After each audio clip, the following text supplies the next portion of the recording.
It was the spring of 1999 when I, Captain John Stevens, found myself flying as a pilot for the United States Air Force during the NATO bombing campaign in Yugoslavia. Our mission was to strike strategic military targets in order to weaken the Serbian forces.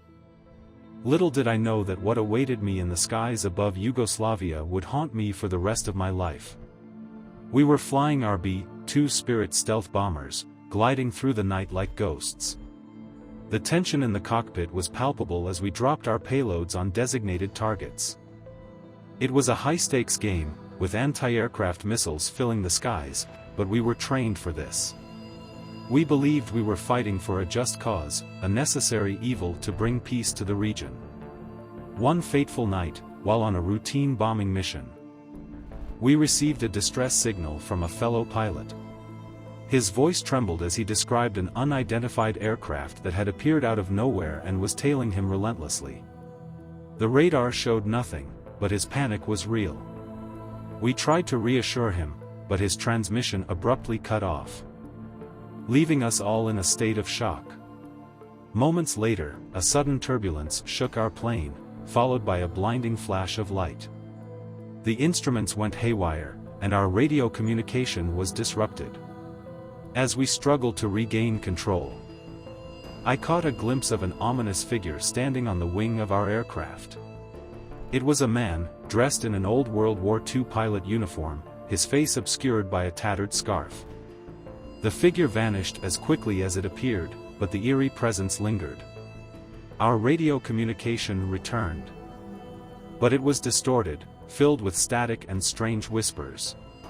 We tried to contact base for guidance, but all we received were cryptic messages and unintelligible commands.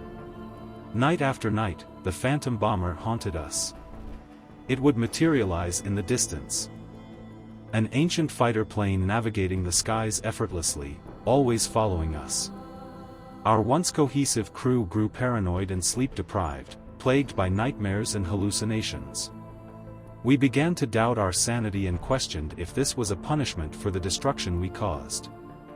In the midst of this madness, I stumbled upon a hidden compartment in the cockpit. Inside, I found a tattered journal, belonging to a World War II pilot named Captain William Thompson. His writings detailed a similar encounter with a phantom bomber during his missions.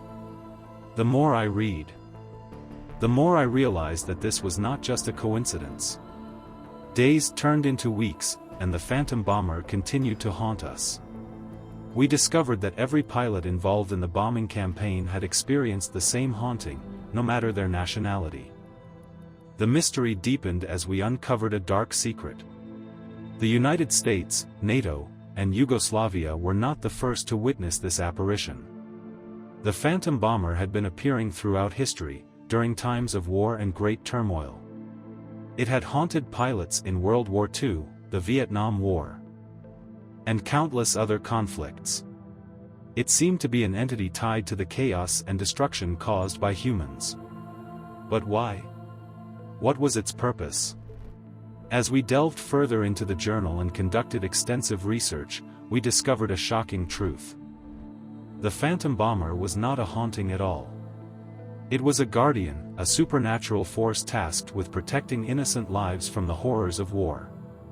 It appeared as a warning, urging us to reconsider the violence we unleashed upon the world. In a twisted turn of events, we realized that the real monsters were not the enemy forces we were bombing, but ourselves. The phantom bomber was a manifestation of our guilt, a reminder of the lives lost and the destruction we caused.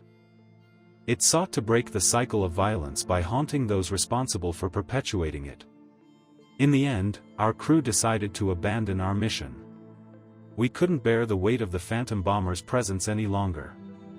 We landed our planes, forfeiting our duty, and dedicated ourselves to spreading the message of peace. We became advocates against war, using our first-hand experiences to educate others about the true cost of conflict. To this day, I still see the phantom bomber in my dreams. Its presence serves as a constant reminder of the horrors of war.